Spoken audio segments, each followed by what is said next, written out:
오늘 오전 이뤄진 이산가족 상봉을 위한 남북 적십자 실무 접촉에서 이산가족 상봉의 시기와 장소, 규모 등에 대한 각각의 입장을 상대방에 제시했습니다.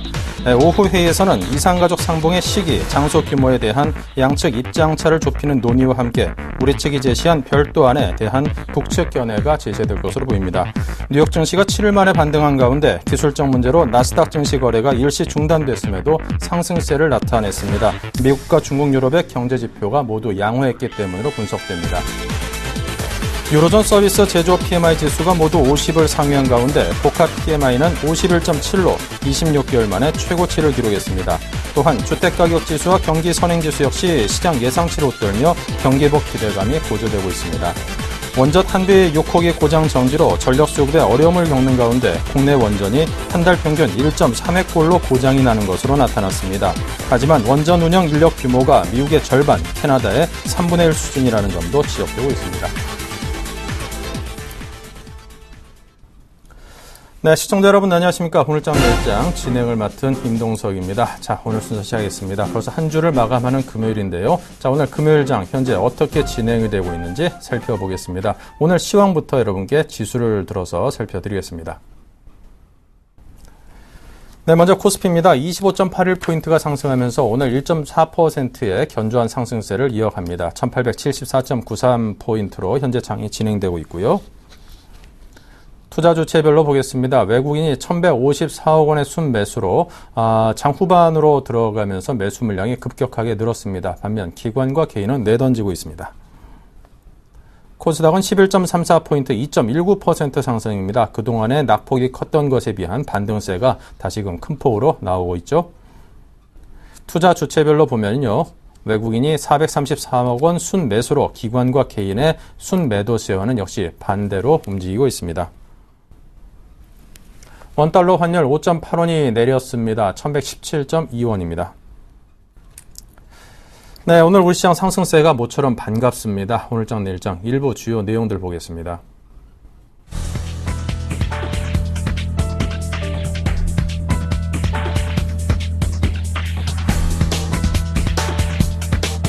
대외 변수가 많은 9월 투자자 전략도 함께 짜겠습니다. 다음은 테마톡톡에서 박 대통령의 러시아 방문이 임박함에 따라서 가스관 관련주 상승을 분석하고 방문 전까지는 관심 지속을 당부합니다. 7일간의 수익 다이얼에서는 HB 테크놀로지가 준비되어 있습니다. 다음 주를 노려라 신흥국의 외환위기 우려에 따른 국내 영향은 제한적이라는 의견과 함께 미국과 인도 2분기 GDP 성장률 주목에 관한 내용을 듣겠습니다.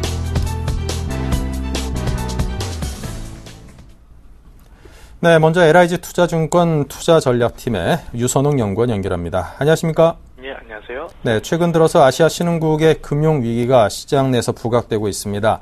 자, 이러한 위기감의 배경 또 전망은 어떠한지요? 네, 일단 가장 큰 배경은 일단 미국의 QE 축소로 보고 있습니다. 미국이 QE 축소를 하면서 글로벌 유동성에서 신흥국에서 이탈하여 선진국으로 환류하는 흐름이 가속되면서 이 과정에서 아시아 신흥국에서 금융위기가 날 것이다. 그 가능성을 지금 시장에 주목받고 있는데요. 먼저 그 배경을 먼저 보면은 이러한 이유가 금융위기 이후에 세계 경제는 이제 위기의 영향권이 없었던 신흥국 중심으로 성장을 해왔고 그 과정에서 선진국 자금이 이 국가들로 많이 유입이 됐어요. 그런데 이제 실제로 데이터를 보면 또 확인할 수 있는데 BIS 데이터 중에서 금융기관 대출을 보면요. 미국이나 유럽 또는 일본 같은 이런 기축통화국의 이제 대출이 2007년 기준으로 최근인 올해 3월까지 봤을 때 가장 많이 증가한 국가들이 대부분 신흥국입니다. 브라질이나 중국, 터키, 인도 같은 이런 국가들이 이제 대출이 상당히 많이 늘었죠. 즉 신흥국들로 자금이 많이 유입이 됐고 이들 국가의 자산시장 버블을 형성하였는데 이제 2012년 중반 이후부터는 글로벌 성장 동력의 축이 약간 바뀌고 있습니다. 그전에는 신흥국 위주로 이게 성장을 했다가 최근 들어서는 미국과 일본 등 선진국이 다시 경기가 회복되는 모습을 보이고 있고요. 또 미국에서는 유동성을 흡수하려는 움직임을 보이고 있어요. 그 과정에서 신흥국 시장에 투자된 자산을 수익 실현하고 이런 자금들이 이탈을 하는 것으로 나타나고 있는데 문제는 이런 신흥국들의 어떤 경제적인 체질에 문제가 있다는 것입니다. 인도 같은 경우에는 요즘 많이 주목받고 있는데 경상수지나 정부 부채가 좀 위험군에 속하고 있고요. 인도네시아도 경상수지가 좋지 않고 단기부채 비중이 높습니다. 말레이시아도 이제 재정수지 문제가 또 있고요. 특히 인도와 인도네시아 같은 경우에는 환율 약세에도 불구하고 경상수지가 어떤 만성적인 모습을 보이고 있어서 차후 적극적인 관리와 구조조정이 좀 필요해 보이는데 만약 이게 잘 안 될 경우에는 실제로 위기가 발생할 가능성도 좀 있고요. 또 특히 최근 들어서는 신흥국에서 기준금리를 좀 인상하는 움직임을 보이고 있습니다. 일반적으로 경제가 좋아졌을 때 기준금리를 인상을 해야 하는데 지금은 경제도 안 좋은데 자금 유출을 막기 위해서 인위적으로 금리를 인상하고 있기 때문에 이 충격이 이게 더 가속화될 가능성이 있기 때문에 좀 주의 깊게 보고 있고 우려스러운 상황이라고 판단을 하고 있습니다. 네. 자, 그리고 2분기 어닝 시즌 마무리 국면입니다. 마무리 국면쯤에 이 어닝 시즌에 대한 평가와 함께 분석을 좀 해봐야 될 텐데요. 예, 이번 2분기 어닝 시즌이 거의 끝났고요. 사실 30일까지 하면 30일 정도에 예정된 일부 기업만 빼고는 거의 대부분이 발표된 걸로 보고 있는데요. 이번 어닝 시즌의 특징적인 것은 가장 먼저 실적 컨센서스를 상회하는 기업이 거의 50%를 넘었다는 것입니다. 다시 말하면 어닝 쇼크 내는 기업보다 어닝 서프라이즈 내는 기업들이 많았다는 것인데 이 비중이 50% 넘은 것은 거의 13분기 만에 처음으로 나타나는 현상이고요.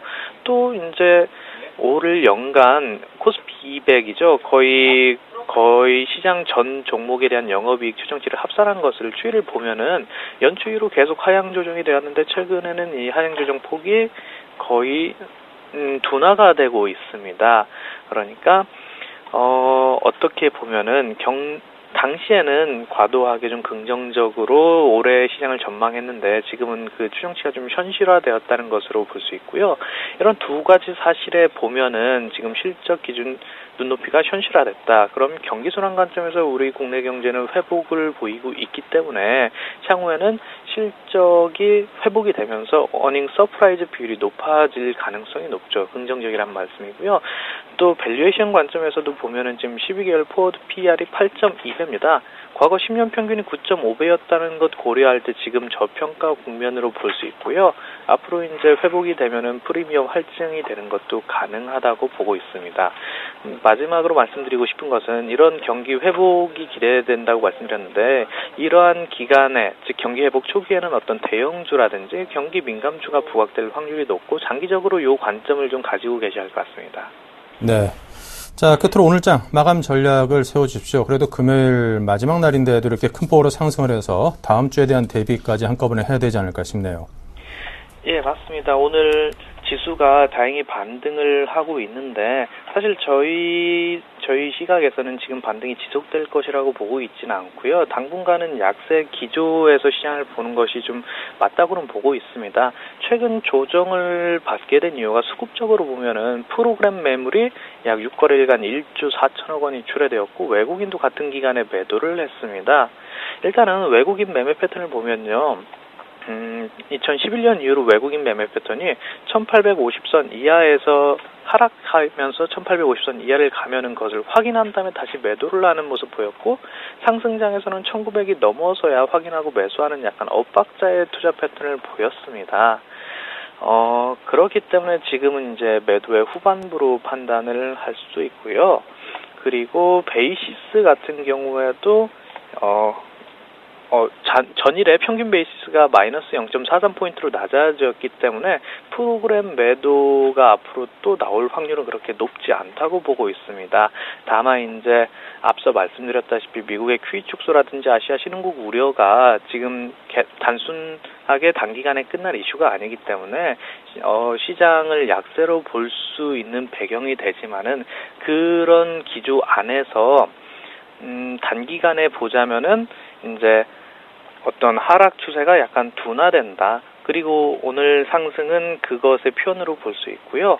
그렇기 때문에 이제 1850선 정도에서는 시장을 약간 긍정적으로 볼 수는 있는 요인이 될 것 같습니다. 그래서 저희가 앞으로 시장을 보는 관점은요. 9월 초까지는 약세장이 지속되다가 이제 박스권에서 이제 올라갔다 내려갔다 하면서 약세장이 지속되다가 9월 초부터 10월까지 이제 반등하는 모습을 그려보고 있습니다.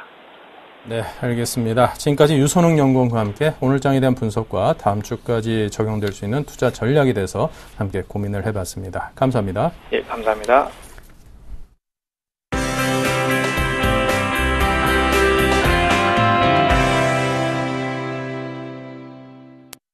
네, 불확실성이 굉장히 커지고 있는 우리 시장입니다. 큰 폭으로 수일간 내리더니 오늘 하루는 또 급반등을 시현하고 있습니다. SPM의 김영진 대표께서 투자자들께 효율적인 투자 전략에 대한 조언을 해드리겠습니다. 안녕하십니까, 대표님? 예, 안녕하십니까? 네, 우리 시장이 오늘 다시금 상승을 하면서 다시금 이제 1900선으로 진입을 노력을 하고 있습니다. 지금 우리 시장의 흐름을 먼저 점검을 해주신다면요? 예, 1830포인트대까지 내렸죠.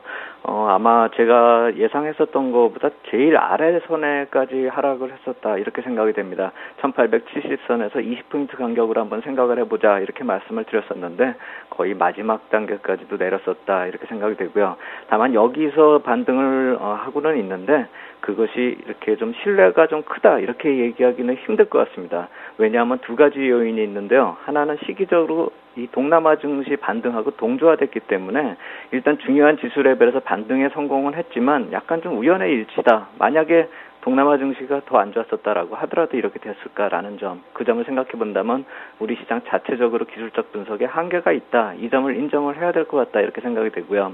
다만 좋게 볼 수 있는 거는 그 의미 있는 선에서 반등을 했다, 요거 하나밖에 없다, 이렇게 말씀을 드려야 될 테고, 그것이 또 우연의 일치로 예전에 말씀드렸었던 추세 지지선에서 나타났기 때문이다, 이렇게 말씀을 드리겠고, 또 하나 좀 안 좋겠다라고 말씀을 드리고 있는 것은 이 지지선하고 저항선이 계속 하향을 하고 있기 때문에 방송을 하면서도 계속 이 지지선의 높이가 낮아지고 있습니다. 그러니까 예전보다 이 같은 지지선에서 반등을 하더라도 시간이 가면은 계속 이 지수 레벨이 낮아지고 있다는 점을 생각한다면, 만약에 한 달 뒤다 이렇게 놓고 보면 지수 레벨이 지금의 똑같은 추세선이 지지선으로 작용을 해도 이 1800 초반대까지로 떨어진다는 점, 이 점을 생각해 본다면 이제는 어떤 다른 추세를 만들어서 상승 추세를 만들지 않는다라고 한다면 시간이 갈수록 점점 저점이 낮아질 수 있다는 점, 이 점을 좀 생각을 해야 된다, 이렇게 말씀을 드리겠고요.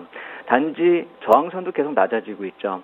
120일 이동 평균선이 지난 6월부터 이어진 상승에서 이 8월 초하고 8월 중순에 한계가 나타나면서 무너진 그런 지수 레벨인데요. 이게 오늘 기준으로 1925포인트였습니다. 그러니까 향후에 다음 주로 가면 이제 1920포인트 이하로 내려오겠죠. 만약에 열흘 뒤라고 우리가 계산을 한다면은 1910포인트대까지 떨어집니다. 열흘 뒤에 어떤 일이 있는가 놓고 보면 이 선물 옵션 동시 만기일이 있습니다. 결국 이러한 저항선이 점점 내려오다가 아주 크리티컬한 그런 재료하고 맞부딪히는 상황이고, 그때 되면은 또 해외 요인들도 상당히 복잡한 요인들이 많이 있습니다. 결국 지지선이 내려오고 저항선도 내려오는 그런 상황 속에서 변동성 확대가 9월에는 상당히 커질 수 있다는 점, 이 점을 좀 생각을 해봐야 되겠고요. 이 추세선 분석으로만 놓고 보더라도 확장형 패턴으로 다시 들어가 버렸습니다. 그렇기 때문에 이 9월 쪽에 들어서면서부터는 변동성 확대를 좀 생각을 해야 되겠고, 이 8월 남은 시점에서는 그에 맞춘 전략이 좀 필요하겠다, 이렇게 말씀을 드리겠습니다. 네, 자, 다음으로 대외 변수가 또 불거지고 있는 상황입니다. 동남아 금융위기 등등이요. 자, 국내는 어떤 영향을 미치고 또 어떤 점을 유의 깊게 살펴봐야 될까요? 예, 과연 이게 해소가 되느냐 안 되는 문제냐, 이거부터 생각을 해봐야 될 것 같습니다. 사실 위기는 우리하고는 상관이 없다라고들 생각을 하실 겁니다. 사실 그렇게 보는 게 맞겠고요. 한국 입장에서는 위기보다는 악영향을 가늠하는 것이다, 이렇게 표현돼야 될 텐데, 이 9월에 시장의 재료를 꼽을 때 벌써 이미 8월에 우리가 겪은 재료들이 이미 다 오픈이 돼버린 그런 상황이죠. 9월 위기론에 있었던 요인들 중에 상당수가 지금 이미 공개가 돼버린 상황이다, 이렇게 놓고 보면은 오히려 부담은 약간 좀 덜어졌다, 이렇게 볼 수가 있겠지만 이것이 해소되는 재료가 아니라는 점을 한번 생각해 볼 필요가 있어 보입니다. 물론 지금 위기가 인도를 빼고 나면은 나머지는 별로 그렇게 중요하지 않다라고 생각이 됩니다. 왜냐하면 환율 쪽을 동반해서 검토해 볼 때 인도 루피아 같은 경우는 사상 최저치로 급락해서 실제로 문제가 있겠다라고 생각이 들지만, 인도네시아 같은 경우는 절대 수준 놓고 봤을 때 이 아시아 금융위기 났을 때나 아니면 2008년 금융위기 그때보다도 한 20-30% 낮은 수준에 머물러 있기 때문에 지금 그렇게 걱정할 수준인가라고 한번 생각해 볼 필요가 있어 보이고요. 또 태국 바트와 마찬가지로 또 좀 안정적이다, 이 모습을 놓고 본다면 지금 집단적으로 위기 확산되는 것이 아니라 글로벌 유동성 차원에서 한번 생각해 볼 필요가 있지 않을까라는 생각이 들고요. 단지 경제 흐름의 불안감은 지속적으로 주목할 필요가 있다라는 생각이 듭니다. 왜냐하면 지금 안 좋게 흘러가고 있는 이 국가들 대부분이 작년 2012년이나 2011년 사이여서 상당히 관심을 받았었던 국가들이죠. 골드만삭스가 신조어 만들어내면서 미트 해가지고 멕시코, 인도네시아, 터키, 한국 이렇게 꼽았었고, 비스타 이런 식으로 또 신조어가 나왔었고요. 또 작년 말까지도 브레이크아웃 네이션으로 해가지고 인도네시아 같은 경우는 이 세 개의 집단에 공통적으로 속하는 그런 나라였었죠. 항상 주목받는 국가였었죠. 근데 이제 여기에 속하는 국가들 쪽에서 대부분이 유동성이 이탈이 되고 있다는 점, 이 점을 한번 살펴볼 필요가 있다, 이 말씀을 드리는 것입니다. 외화자금들이 갑자기 이탈하는 것이 아니라 기대감으로 들어갔다가 이제 선진국 경기가 좋아지기 때문에 이탈을 하는 그런 상황을 놓고 본다면 이게 단순한 위기론으로 볼 것이 아니라 글로벌 유동성 흐름에서 자연스러운 흐름이다 이렇게 놓고 본다면 QE 축소가 일정이 잡혀있는 9월부터라고 놓고 본다면 이것이 추세적으로 진행될 가능성, 결국 해소되는 문제가 아니라 계속 지속되고 우리 시장 쪽으로는 얼마나 악영향을 미칠 문제인가, 이것으로 가늠할 필요가 있다 이렇게 생각이 들고요. 또 하나는 실질적인 문제를 놓고 봤을 때 이 인도네시아 같은 경우 수출이 지금 원자재가 주 요인인데 이런 수출 대상인 원자재 자체가 중국 경제하고 연결이 돼 있기 때문에 중국이 살아나지 않는다면 이거 역시 마찬가지로 살아나기 쉽지 않다라는 점을 한번 생각을 해봐야 되는데, 우습지 않게도 우리나라하고 연관이 없는 게 아니라 이렇게 중국에 수출해야 되는 이머징 국가들, 그러니까 인도네시아를 포함해서 여러 가지 국가들 비중이 우리나라 수출 시장의 40%를 넘는다는 점을 한번 좀 생각을 해볼 필요가 있지 않을까라는 생각이 들고, 그것이 실질적으로 우리가 전혀 연관이 없는 것이 아니고 위기는 아니지만 우리 쪽으로도 악영향을 많이 미칠 수 있다는 점, 우리 시장에 대한 영향은 계속 좀 지속적으로 파악할 필요가 있겠다 이렇게 말씀을 드리겠습니다. 네. 자, 이제 9월을 앞두고 아직까지도 많은 변수들이 남아 있습니다. 오히려 새로 생겨나고 있는 형국인 것 같기도 한데요. 자, 이런 상황에서 투자자들은 어떤 전략으로 시장에 적응을 할 수 있을까요? 예, 9월을 본다라고 한다면 지금 약간 좀 말씀드리기는 한 발 좀 이르지만, 굳이 지금 이렇게 여러 가지 재료들이 나오기 때문에 검토를 해본다라고 한다면 미국 쪽에서 부채 한도 협상이나 독일 총선 같은 게 약간 좀 거리가 있지만 거론이 될 수가 있겠고요. QE 축소 문제 같은 경우는 바로 이제 연관이 되는 문제고, 또 중국의 그림자 금융 관련해서 이 금융권 신용 리스크 문제가 또 불거질 것이다. 왜냐하면 이 그림자 금융 관련한 그런 금융 상품들 만기가 9월에 많이 도래하고 있다라는 점이 지금 알려지고 있습니다. 그렇기 때문에 중국 문제가 최근에 PMI 지표 이런 게 좋게 나와서 좀 긍정적으로 가는 것이 아니냐라고 생각을 할 수가 있겠지만, 실질적으로 그 경제 지표가 호전되는 강도보다는 지금 숨어있는 신용 리스크 이쪽이 오히려 더 큰 문제다 이렇게 볼 필요가 있어 보이고요.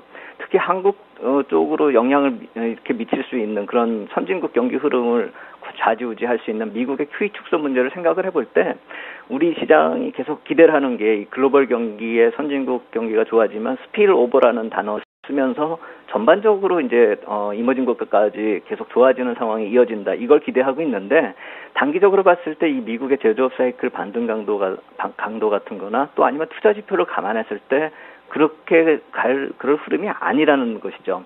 그런 상황에서 QE 축소가 만약에 시행이 된다라고 한다면은 우리가 기대할 수 있는 그런 스피일오버 상황은 아직은 기대는 아니다. 결국 그걸 생각을 해봐야 될 테고요. 그 상황에서 중국의 아까 말씀드렸었던 그 섀도우 뱅킹 관련해가지고 약간의 긴축 모드로 들어가는 그런 모습이 나타난다라고 한다면 G2 쪽에서 나타날 수 있는 긍정적 요인이 별로 없는 상황 속에서 이머징 국가들 대부분이 내수 모멘텀이 취약하기 때문에 대외 의존도가 아주 큰 상황에서 결국에 동반적으로 좀 안 좋은 모습으로 흘러갈 수 있다는 점, 이것이 리스크 요인이다 이렇게 볼 수밖에 없는 것이고요. 더군다나 중요한 것은 지금 그쪽 이머징 국가들, 우리 한국 같은 경우는 아니지만 그쪽 이머징 국가들은 내수 모멘텀이 취약해지면서도 오히려 인플레이션 문제 때문에 금리 인상 모드로 들어가고 있기 때문에 앞으로가 더 문제다. 지금 우리가 알고 있는 문제보다는 향후에 좀 더 악화될 수 있는 그런 문제점들을 생각해 볼 필요가 있겠다 이렇게 말씀을 드리겠고, 그렇기 때문에 예전처럼 우리가 실전 전략에 놓고 봤을 땐 이 기계적인 박스권 대응 전략을 할 수밖에 없는 것이, 모멘텀이 안 좋은 모멘텀으로 다가올 수 있는 요인이 아주 크다. 그리고 여러 가지다라는 점을 생각해 봐야 된다. 이 말씀을 드리겠고, 단기적으로 재료의 완급 조절로 인해서 등락이 계속 나오는 구간입니다. 기술적으로도 그럴 수밖에 없겠다. 아까 첫 마디에 말씀을 드렸었고요. 그렇기 때문에 6월 급락 이후에 이제 1930포인트까지 회복하는 것이 현금화의 기회다 이렇게 말씀을 드렸었는데 아까 저항선이 조금씩 내려오고 있기 때문에 이제부터는 뭐 1910포인트대를 중심으로 오히려 현금화의 기회를 찾아야 되지 않을까라고 생각이 든다 이렇게 말씀을 드리겠습니다. 네. 자, 그럼 끝으로 이제 포트폴리오를 어떤 식으로 구성을 하고 어떤 방식으로 자금을 운영해야 되는지 포트폴리오 전략에 대해서 설명을 주십시오. 예, 지난주에 55%의 그 현금을 이 지수대별 20포인트별로 이렇게 좀 끊어가지고 투입시키자 이 말씀을 드렸는데 그것이 이번 주에 현실적으로 다가왔기 때문에 약간 화학산업재하고 금융 쪽으로 많이 내린 쪽으로 좀 들어갔다 이렇게 말씀을 드리겠습니다. 그래서 현금이 35% 정도로 줄어들었는데요. 이것을 오래 가져갈 생각이 없다라고 말씀을 드리겠습니다. 지금 박스권을 1830에서 1930포인트 보통 잡고 있는데 1880에서 1910포인트 정도를 트레이딩하는 그 물량에 대해서는 매도 구간으로 삼겠다 이렇게 말씀을 드리겠고 결국 변동성이 큰 소재산업재 이번에도 하락 시에 상당히 크게 변동폭이 나타났었는데 이쪽 섹터를 트레이딩 구간으로 좀 볼 필요가 있다 이렇게 보겠고요. 또 하나는 그동안에 트레이딩을 할 수가 없었던 IT 업종이 이번 하락 때 하방 경직성이 좀 잘 구축이 됐고 반등할 때 좀 강한 모습이 나타납니다. 그렇기 때문에 이번에 만약에 추가 상승 시에는 IT 업종도 좀 이익 실현성 또는 트레이딩 매도로 전략을 구사하는 그런 전략이 필요하겠다 이렇게 말씀을 드리겠습니다.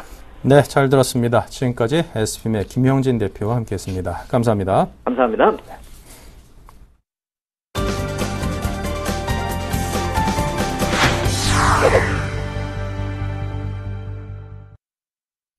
네, 다음 주 박근혜 대통령의 러시아 방문에 맞춰서 가스관 관련주가 연일 강세 보이고 있습니다. 한국밸류 21의 이득호 대표 연결해 들어보죠. 안녕하십니까? 반갑습니다. 네, 가스관 관련주 구체적 상승 배경부터 설명 부탁드립니다. 일단 제가 지난 시간에 한번 말씀드린 섹터 쪽인데 G20 정상회의 참석을 위해서 다음 달에 러시아를 방문한다는 소식이 좀 알려지면서 가스관 관련주들이 뭐 현재 시장 대비 상당히 강한 움직임을 보여주고 있고요. 일단 상승 배경에는 지난 시간에 말씀드린 부분하고 똑같이 좀 보셔도 됩니다. 가스관 종목들이 눈치를 봤었던 이유가 북한하고의 경위 문제로 인해서 북한과의 실질적인 협력이 돼야 한다라는 좀 전제 조건이 있었는데 이번에 개성공단의 정상화라든지 이산가족 상봉을 위해서 정부와 북한과의 물밑 작업이 진행되고 있는 만큼 북한과의 화해 모드를 통한 기대감들이 보이고 있다라고 좀 보셔도 될 것 같고요. 중요한 게 그동안에 대북주들이 개성공단 기대감으로 상승을 했었는데 그 기대감이 이제는 가스관이라든지 철도 쪽으로 실질적인 경제적인 효과가 나올 수 있는 섹터 쪽으로 이동된다는 게 상당히 좀 특징적인 모습이다라고 말씀을 좀 드렸었고요. 따라서 그동안에 가스관 관련주로 알려진 종목들, 지난 시간에 추천드렸던 동양철관이 대표적이라고 할 수 있겠고, 대동스틸이나 하이스틸 같은 종목들도 오르고 있고, 시장에서는 가스관 관련주 말고도 철도 관련주들이나 철도 관련주들, 대하TI가 어제 시장 급락에도 불구하고 6% 정도 상승을 했다라는 점, 전반적으로 가스관 관련주 말고도 철도주들까지 동반 상승하는 모습이 나오고 있다. 좀 이렇게 보시면 되겠습니다. 네. 자, 그렇다면 가스관 관련주 향후 전망과 전략을 어떻게 잡아가야 될까요? 긍정적으로 좀 잡아가도 될런지 궁금합니다. 일단 투자 전략은 말씀드리기 전에 일단 동양철관을 지난 시간에 일단 추천을 드렸었는데 그때 말씀드렸던 부분이 상한가에 따라잡지 마시고 눌러줄 때 아랫꼬리에서 351선 트레이딩 매매를 해보자라고 말씀을 드렸는데 일단 어제 2,000원 근방까지 하락을 했다가 재차 십자형 도지의 흐름이 나와주면서 오늘 또 상승하는 모습인데 일단 매수가까지는 안 왔지만 매수하신 분들 참고를 하시면 일단 제가 목표가를 2,400원 부분으로 1차적으로 좀 드렸었죠. 근데 어제 2,315원까지 상승을 했다가 오늘도 어제 고가인 2,315원을 돌파하지 못하고 있으면서 현재 양봉 전환했다가 음봉 전환했다가 왔다 갔다 하는 모습이기 때문에 일단 현 시점에서는 일단 수익을 챙겼다가 재매수하는 전략으로 좀 보시기 바라겠고요. 제가 지난 시간에 이런 말씀을 드렸습니다. 재료는 살아있기 때문에 지속적으로 좀 관심을 갖자라고 좀 말씀을 드렸는데 이렇게 보시면 될 것 같아요. 지금 9월 4일에서 7일까지 박근혜 대통령이 방문 예정이 되어 있는데 일단 오늘 정도 매도를 하셨다가 다시 눌림목이 나오는 구간이 분명히 올 겁니다. 5일선이라든지 11선이라든지 이런 지지선들을 지지를 하면서 기술적으로 재차 반등하는 모습을 보여준다면 그때 재매수하셨다가 9월 4일에서 7일 사이에 가스관 관련된 이야기가 나왔을 때 다시 뉴스 나올 때마다 매도하는 전략으로 보시는 게 맞을 것 같고요. 전반적으로 한국 주처관도 그렇고 대동스틸은 뭐 지금 단기 가열 정치가 걸려서 거래 정지가 되면서 거래 정지가 되었다가 풀리면서 또 다시 11선을 지지하면서 상승하는 모습이 나와주고 있기 때문에 아직 재료가 살아있는 상황에서는 쉽게 죽지 않은 테마가 형성된 것이다. 이렇게 보시면 되겠고요. 분명한 건 재료는 소멸된다라는 것이죠. 최근에 보시면 테마주들이 연상학가가 잘 안 나옵니다.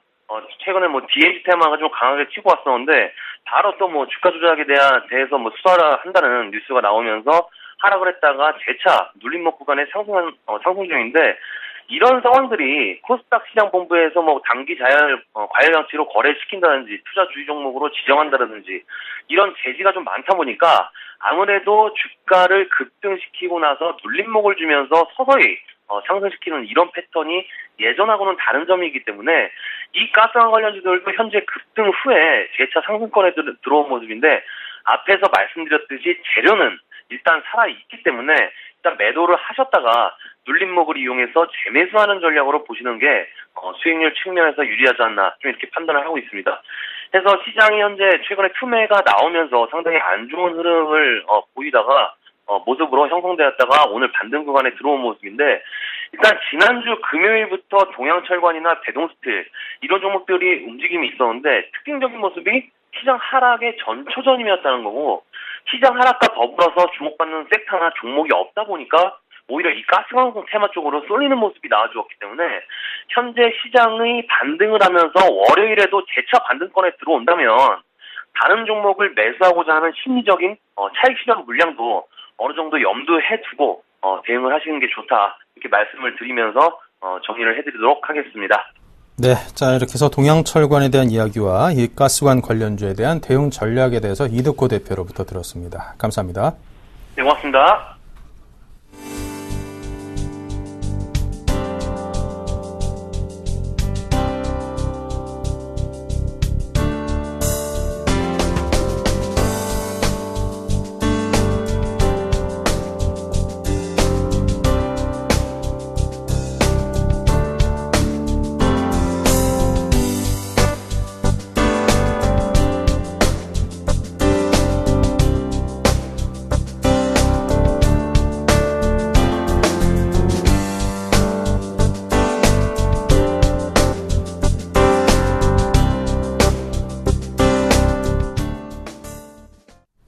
네, 계속해서 7일간의 수익 다이어리 코너입니다. 먼저 수익률이 좀 더 나아졌는지 수익률 체크부터 하겠습니다.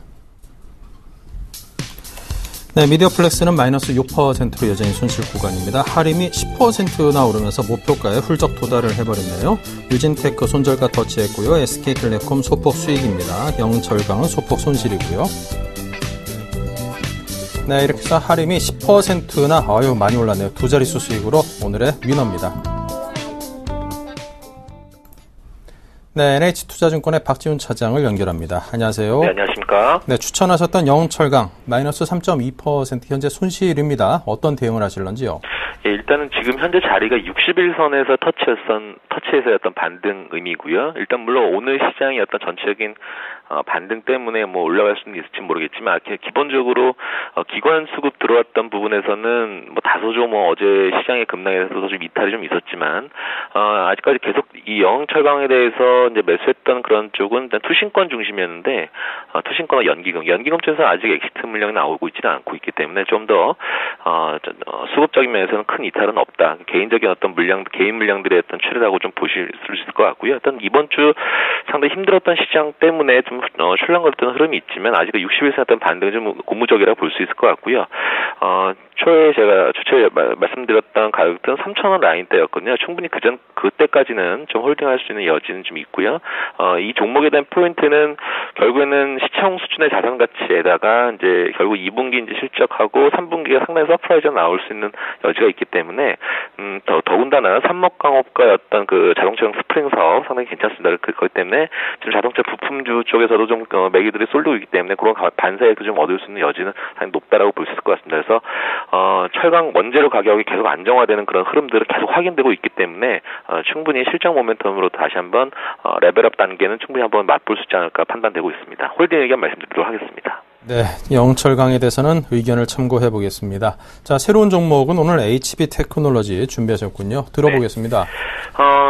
추세가 계속 좀 정방향으로 가고 있다가 이 종목도 지금 전체로 21선 터치에서 반대 움직임 나오고 있는 구간이거든요. 그래서 HB 테크놀로지 같은 경우는 두 가지 사업 영역이라고 보시면 될 것 같아요. 그러니까 단순하게 이원화시키면 검사 장비 쪽하고 그다음에 도광판 사업이라고 보시면 될 것 같은데, 일단 검사 장비 쪽은 아몰레드 검사 장비 사업이 계속적으로 지금 기술력을 고도화시키는 것을 요구하고 있는 거고, 그런 것들이 좀 계속적으로 고객사들에게 만족을 좀 시켜주고 있는 회사가 바로 HB 테크놀로지라고 볼 수 있을 것 같고요. 지금 검사 장비 쪽에서만 보신다면 올해 한 700억 정도 매출은 나올 거로 보여지고 상당히 서프라이즈한 실적이거든요. 그리고 그 다음에 지금 이제 도광판 사업을 좀 말씀드릴 것 같은데, 지금 HB 같은 경우가 좀 제일모직에서 지금 AOI를 생산하는 넥스트 인스트루먼트를 지금 제일모직에서 사들였거든요. 거기다가 그 다음에 LS텍이라는 회사를 좀 합병을 했어요. 근데 이 두 개의 공통점이 결국 그 LED TV용 도광판 생산하는 회사거든요. 그러면 이 도광판 회사, 도광판 사업 쪽에서 어떤 시장 레벨업은 자연스럽게 전이가 될 거로 보여지고요. 그렇게 된다라고 했을 때 이 LS텍과의 어떤 합병 효과를 실적으로 계산을 해보면 올해 한 매출이 1,700억 정도 나오고 영업이익이 한 250억 정도 나올 거로 보여지거든요. 그러면 참고로 이 회사의 시가총액인 1,200억대라고 봤을 때 장비 업체든 도광판 관련 사업 동종업계 회사들과 밸류를 비교했을 때 상당히 좀 싸지 않겠느냐라는 판단을 하고 있습니다. 그래서 최근에 어떤 수급적인 내용을 보더라도 아시겠지만 기관들이 이 종목에 대해서 상당히 좀 매수에 좀 가담하고 있는 부분 좀 없지 않아 있거든요. 그래서 그렇기 때문에 조금은 좀 목표를 한 2,100원 이상 보수적으로 좀 보고 있는데 2,100원 이상 보고 있고요. 그래서 손절 라인 한 1,700원까지 어떤 설정하면서 이번 주 대응하도록 하겠습니다. 네, 알겠습니다. 지금까지 박지훈 차장으로부터 새로운 종목 HB 테크놀로지 추천 말씀 들어봤습니다. 감사합니다. 네, 감사합니다.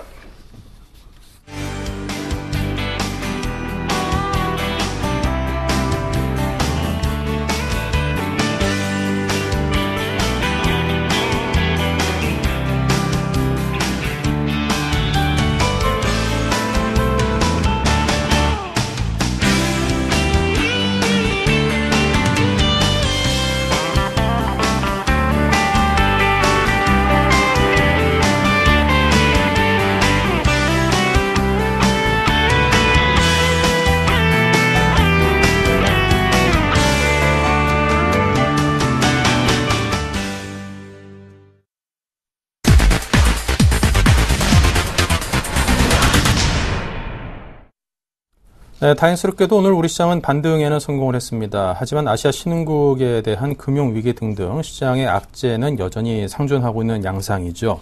자, 이 신흥국의 위기, 과거 우리도 이런 위기를 겪었던 터라 이것이 미치는 파장이 상당히 큰 것을 누구보다 잘 알고 있습니다. 그래서 괜히 염려가 커집니다. 자, 국내 증시에 어떤 영향 등을 미치게 될지 오늘은 이 점에 대해서 분석을 해보겠습니다. JB스탁의 박영인 전문가를 모셨습니다. 어서 오십시오. 네, 안녕하세요. 네. 자, 이 아시아 신흥국의 금융위기, 이에 대한 이야기부터 먼저 나눠보죠. 네. 지금 FOMC 회의에서 이제 미국 출구 전략 이야기와 더불어서 잠재적 리스크 요인이었던 동아시아 우려가 조금 나오게 되면서 인도를 비롯해서 우리나라 증시도 좀 굉장히 조정을 많이 받았습니다. 이 여파가 우리 증시의 추세 하락으로 좀 이어질 것인지 아니면 단기 조정일 것인지 이건 좀 체크를 해봐야 될 텐데요. 저는 연말까지 좀 놓고 봤을 때는 지금 이 구간은 좀 단기적인 조정이라고 이렇게 판단이 되고요. 어쩌면 이제 글로벌 전반적으로 좀 이런 공포 분위기를 좀 조성하는 것 같다 이렇게 판단도 되는데 지금 유동성이 굉장히 많이 풀린 상황입니다. 그 풀린 상황에서 이제 돈을 이제 유동성을 흡수할 이런 시기라고 지금 보이는데, 이 자금들이 이머징으로 가지 않고 미국 쪽으로 조금 흘러올 수 있도록 이런 좀 분위기를 조성을 하고 있다는 것 같은 생각이 듭니다. 그렇기 때문에 우리나라 증시 그러면 어떻게 될 것인가 이게 제일 중요하다고 생각이 드는데, 지금 환율 같은 경우에는 인도나 이제 인도네시아 같은 경우는 굉장히 급등을 했습니다. 하지만 우리나라에서는 달러가 강세를 나타내면서 완만한 좀 환율도 좀 안정화가 되어 가고 있는 상황이고, 또 우리나라 경상 수지 또한 지금 굉장히 흑조 기조를 이어가고 있습니다. 그렇다고 하는 거는 지금 다른 신흥국 대비해서 우리나라는 기술력이 있는 이런 수출 기업들을 많이 가지고 있다 이렇게 판단이 되고요. 그리고 GDP 대비 지금 시가총액이 많이 낮은 상황입니다. 그런 걸 생각해 봤을 때 우리나라 증시 좀 외인들이 봤을 때는 다른 신흥국 대비해서 좀 모멘텀, 상승할 수 있는 모멘텀과 그리고 저평가 메리트가 상존하고 있다 이렇게 판단이 됩니다. 그러한 부분이 이제 앞으로 좀 외인들이 유입이 될 수 있는 이러한 부분이라고 생각이 되고, 하지만 이제 지금 모든 이제 글로벌 증시가 다 엮여 있는 상황입니다. 우리나라 증시나 우리나라 상황이 좋다고 하더라도 인도나 신흥국들이 굉장히 안 좋은 흐름을 이어준다고 한다면 우리나라 또한 이런 타격을 받을 수밖에 없습니다. 그런 걸 떠올려 봤을 때는 지금 증시에서는 좀 한 발짝 물러나 있는 게 좀 중요하지 않나 이렇게 생각이 들고, 다행인 것은 그래도 중국 제조업 지수가 50선을 상회하면서 좀 긍정적인 영향을 주었고, 또 앞으로 이제 유로화도 봤을 때 유로존 같은 경우에도 좀 계속 호조세를 나타내고 있는 상황이기 때문에 너무 크게 우려하지는 않되 그래도 좀 조심을 해야 될 시기다 이렇게 말씀을 드리겠습니다. 네. 자, 그렇다면 오늘 일단은 상승세로 다시금 전환 마감을 할 것으로 보여지기 때문에 다음 주 우리 시장에 대한 긍정적인 기대감이 있습니다. 자, 어떤 투자 전략을 가지고 대비해야 되겠습니까? 우리나라 증시가 참 어떻게 보면 허약하다라는 생각이 드는 좀 한 해인 것 같은데, 호재보다는 좀 악재에 굉장히 많이 영향을 받고 있는 이런 모습입니다. 하지만 이제 지금부터는 좀 다른 국가들 대비해서 좀 견조한 흐름을 나타내주지 않을까 이렇게 생각이 됩니다. 지금 이제 우리나라 증시 쪽으로 외인들이 그동안 글로벌 증시가 올라갔을 때 우리나라 증시로 외인들이 유입이 되지 않은 상황이었습니다. 그게 어쩌면 좀 다행이라고 볼 수 있는 상황이고, 또 지금 한국 4대 펀드 자금이 6주 연속 좀 순매수세를 이어주고 있음으로 해서 우리나라에 대해서 좀 외인들이 좋게 보고 있다. 이것도 좀 반증이 되는 사안이라고 생각이 들고, 또 지금 이제 블룸버그에서 신흥국 위기 속에도 투자할 수 있는 나라는 한국과 대만이 있다 이렇게 이야기가 나오면서 우리나라 쪽은 조금 그래도 긍정적으로 보고 있는 것 같습니다. 타국가보다 좀 견조한 이런 흐름을 보여주고 있기 때문에 1차적으로 좀 이제 봐야 될 게 지금 미국 고용 지표입니다.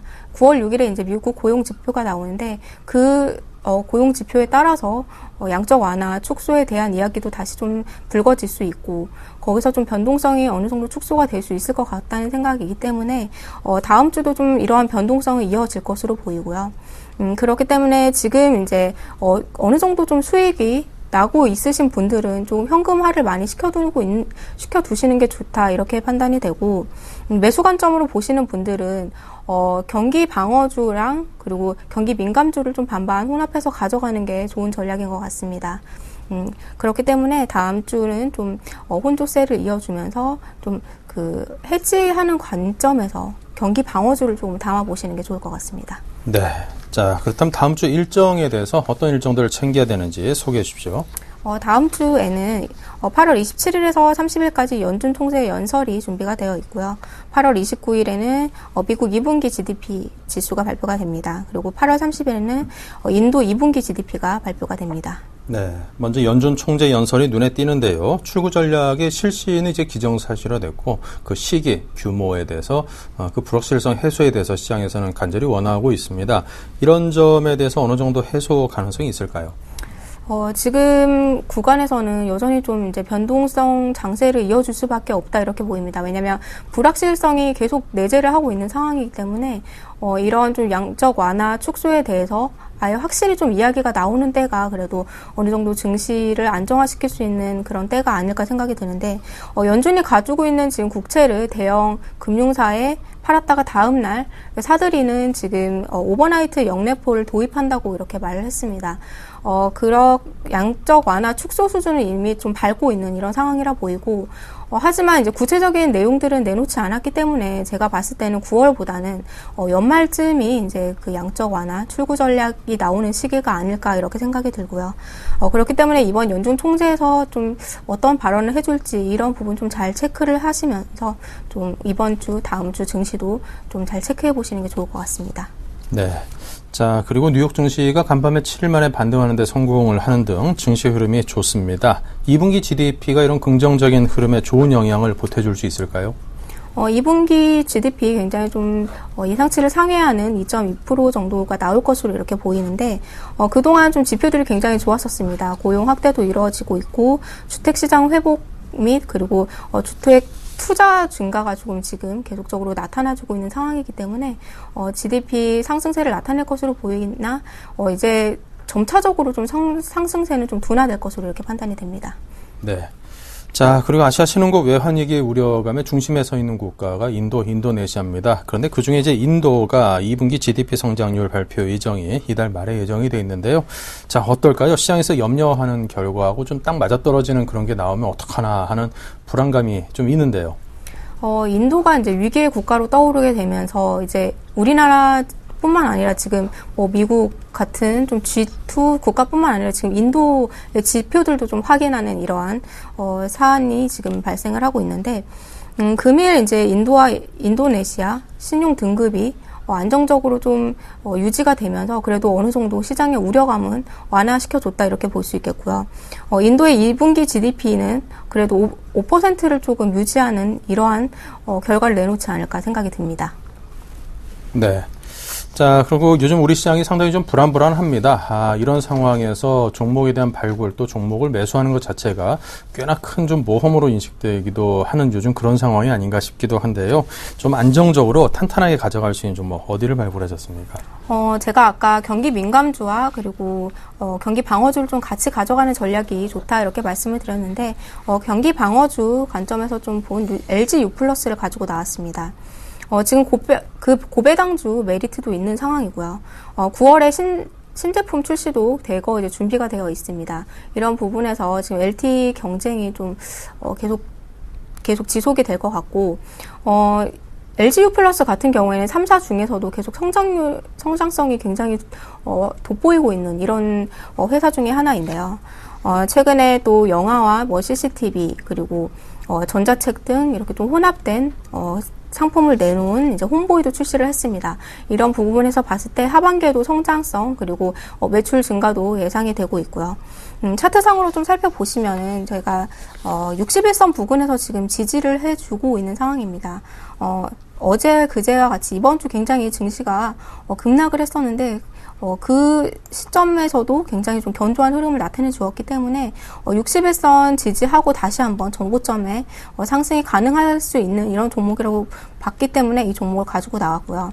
대신에 이제 61선 지지 여부가 굉장히 중요한 이런 구간입니다.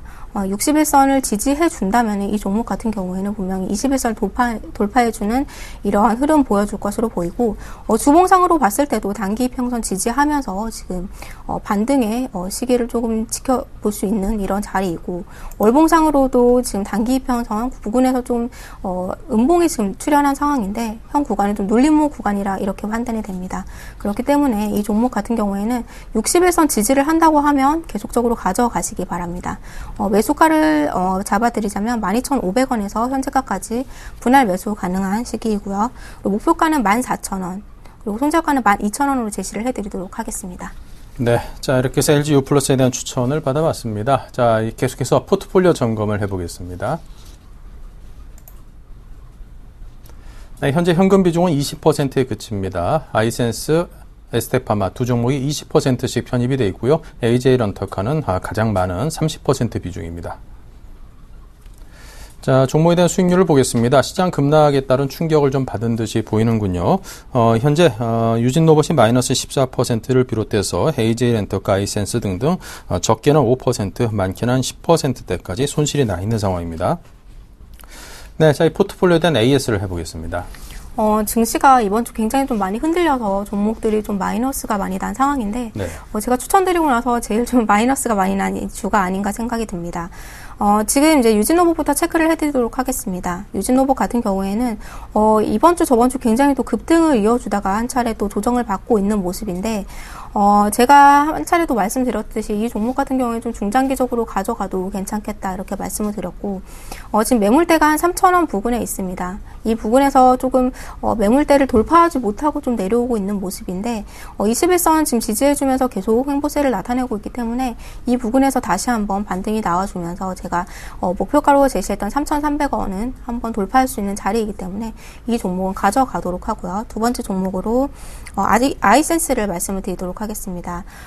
이번 주 좀 이렇게 많이 흘러내린 모습인데, 지금 121선 부근인 35,000원 부근, 이 부근이 매물대인데, 이 부근을 좀 지지해주면서 반등을 해주게 된다면, 다시 한번 4만원까지도 좀 돌파해줄 수 있는 이런 자리라고 판단이 됩니다. 주봉상으로 보셨을 때도 지금 20주선 지지를 해주면서 좀 회복의 기미를 나타낼 수 있는 이런 자리이기 때문에 아이센스도 제가 목표가까지 가져가도록 하고요. AJ 렌터카를 다음 종목으로 소개를 해드리도록 하겠습니다.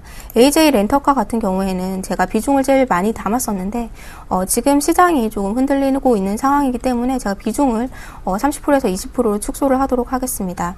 현 구간에서 지금 바닥 지지를 하면서 다시 한번 이 종목도 반등이 나오고 있는 상황이기 때문에 이 종목도 목표가까지 여전히 홀딩 가능하다고 이렇게 말씀을 드리고요. 마지막 종목으로 에스텍파마를 말씀드리도록 하겠습니다. 제가 저번 주에 이 종목을 소개해 드렸는데, 지금 21선을 한번 이탈을 하고 나서 다시 한번 오늘 5%가량 상승을 하면서 21선 회복의 가능성을 보여주고 있습니다. 그렇기 때문에 이 종목은 좀 중장기로 보셔도 제가 좋다고 말씀을 드렸습니다. 수급 또한 계속적으로 견조한 흐름이기 때문에 이 종목도 홀딩하면서 가져가시기 바랍니다. 네, 알겠습니다. 자, 이렇게 해서 박영인 전문가님과 함께 오늘 새로운 종목에 대한 이야기와 기존 종목들에 대한 AS 의견까지 모두 들어봤습니다. 여기서 인사 나누겠습니다. 감사합니다. 네, 감사합니다.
네, 이상으로 오늘장 내일장 1부 여기서 마치고요. 잠시 후 2부에서 이어가겠습니다. 잠시 후 뵙겠습니다.